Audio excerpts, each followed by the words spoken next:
কৃষ্ণ জয় গুৰু শংকৰ শ্ৰীমন্ত শংকৰদেৱ সংঘ ৯৪ সংখ্যক বাৰ্ষিক অধিৱেশন এইবাৰ যিহেতু আমাৰ যোৰহাটতে অনুষ্ঠিত হ'ব, গতিকে আমাৰো যথেষ্ট দায়িত্ব আহি পৰিছে।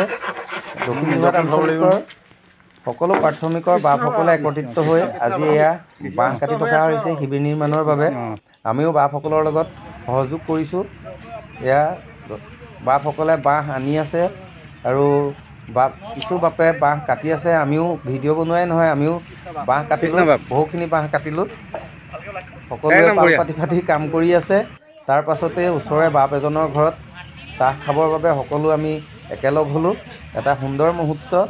চাহৰ বিৰতিৰ সময়তে বিভিন্ন হাস্যমধুৰ কথাৰে বিভিন্ন কথা আলোচনা কৰা হ'ল। এটা খুব সুন্দৰ পৰিৱেশ, ভাল লাগিলে। চাহ বিৰতিৰ পিছতেই আমি আকৌ বাঁহ কটাৰ মাজলৈ উভতি গ'লোঁ।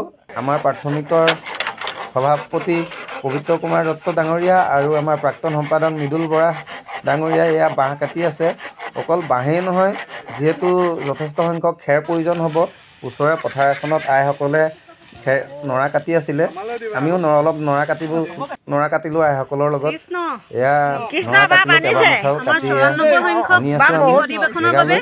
আজিলৈ ভিডিঅ'টো ইমানেই। বাপজনে কঢ়িয়াই আনিছে। কৃষ্ণ কৃষ্ণ কৃষ্ণ